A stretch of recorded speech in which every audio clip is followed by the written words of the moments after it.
بسم اللہ الرحمن الرحیم۔ السلام علیکم۔ تاریخ سے رائے چینل میں خوش آمدید۔ دجال سے متعلق حضور سید عالم صلی اللہ علیہ وآلہ وسلم کی احادیث مبارکہ کا یہ تیسرا چیپٹر ہے۔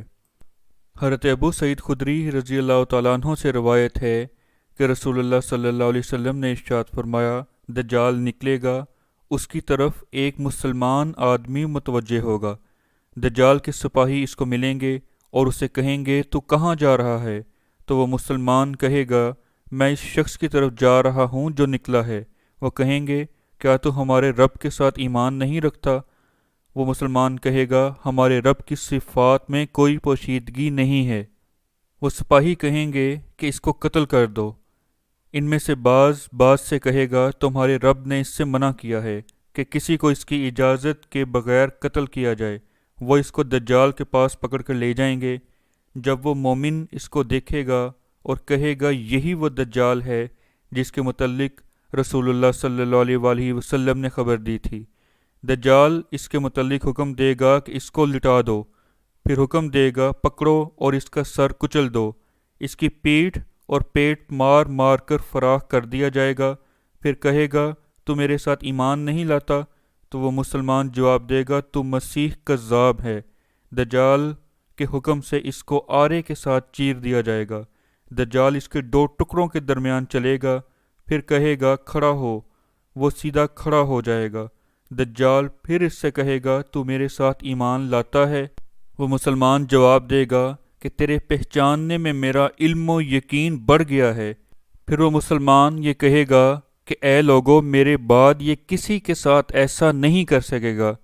دجال اس کو پکڑ کر ذبح کرنا چاہے گا اور اس کی گردن اور سینہ کی درمیانی جگہ کو تانبا کی طرح بنا دیا جائے گا۔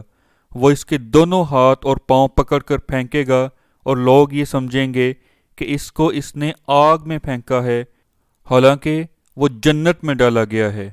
رسول اللہ صلی اللہ علیہ وسلم نے ارشاد فرمایا، اللہ رب العالمین کے نزدیک سب لوگوں سے بڑھ کر یہ شہادت میں بڑا ہوا ہوگا۔ روایت کیا اس کو مسلم نے۔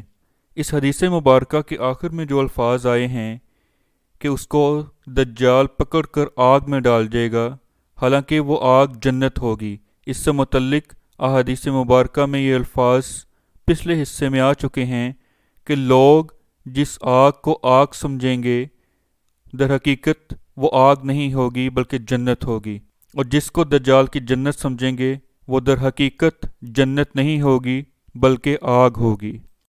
حضرت شریک رضی اللہ تعالیٰ عنہ سے روایت ہے کہ رسول اللہ صلی اللہ علیہ وسلم نے ارشاد فرمایا، لوگ دجال سے بھاگیں گے یہاں تک کہ پہاڑوں پر جا چڑھیں گے۔ شریک نے کہا کہ میں نے پوچھا، اس دن عرب کہاں ہوں گے؟ فرمایا، وہ اس وقت تھوڑے ہوں گے۔ روایت کیا اس کو مسلم نے۔ اب ہم آپ کو اس بات سے آگاہ کرتے ہیں کہ دجال کی پیروی اختیار کرنے والے کون لوگ ہوں گے۔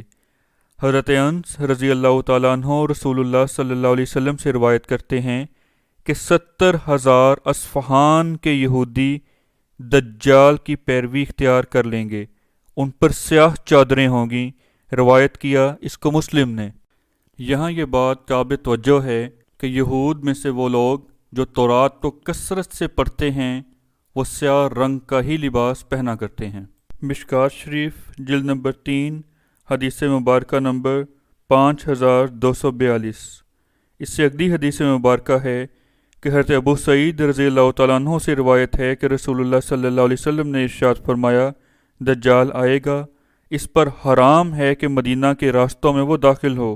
مدینہ کے قریب شور والی زمین میں وہ اترے گا، ایک بہترین آدمی اس کی طرف نکلے گا، وہ کہے گا، میں گواہی دیتا ہوں کہ تو وہی دجال ہے جس کے متعلق ہم کو رسول اللہ صلی اللہ علیہ وآلہ وسلم نے خبر دی تھی۔ دجال کہے گا، مجھے بتلاؤ، اگر میں اس کو قتل کر دوں پھر زندہ کروں تو میرے معاملہ میں تم کسی قسم کا شک کرو گے؟ لوگ کہیں گے نہیں۔ وہ اس کو قتل کر دے گا، پھر اس کو زندہ کرے گا۔ وہ کہے گا، اللہ کی قسم، آج سے بڑھ کر مجھے تیرے متعلق یقین حاصل نہیں ہوا۔ دجال اس کو پھر قتل کرنا چاہے گا لیکن اس پر قابو نہیں پا سکے گا۔ متفقن علیہ، یعنی روایت کیا اس کو بخاری اور مسلم نے، اور مشکوٰۃ شریف جلد نمبر 3 حدیث مبارکہ نمبر 5243۔ اس سے اگلی اور اہم ترین احادیث میں سے ایک حدیث مبارکہ اس طرح سے ہے کہ حضرت ابو ہریرہ رضی اللہ تعالیٰ عنہ رسول اللہ صلی اللہ علیہ وسلم سے روایت کرتے ہیں، فرمایا دجال مشرق کی طرف سے آئے گا اور مدینہ میں داخل ہونے کا ارادہ کرے گا، احد کے پیچھے اترے گا، فرشتے اس کا منہ ملک شام کی طرف کر دیں گے، وہاں وہ ہلاک ہوگا۔ متفقن علیہ، یعنی روایت کیا اس کا بخاری اور مسلم نے، اور مشکات شریف جلد نمبر 3 حدیث مبارکہ نمبر 5244۔ اس کے بعد کی حدیث مبارکہ بھی بہت اہم ہے کہ حضور سید عالم صلی اللہ علیہ وسلم نے ارشاد فرمایا کہ مدینہ میں مسیح دجال کا رعب داخل نہ ہو سکے گا۔ اس زمانہ میں اس کے 7 دروازے ہوں گے، ہر دروازہ پر 2 فرشتے مقرر ہوں گے۔ روایت کیا اس کو بخاری نے، مشکات شریف جلد نمبر 3 حدیث مبارکہ نمبر 5245۔ معزز سامعین، آج کے اس بیان میں ہم نے یہ واضح کرنے کی کوشش کی ہے حضور سید عالم صلی اللہ علیہ وآلہ وسلم کی مقدس تعلیمات کی روشنی میں کہ دجال مدینہ منورہ میں ہرگز داخل نہ ہو سکے گا۔ اس سے اگلی ویڈیو میں ہم آپ کو بتائیں گے کیا واقعی دجال جہاں پر قید ہے وہ جزیرہ پاکستان کے پاس ہے۔ ہمارے ساتھ رہیے گا۔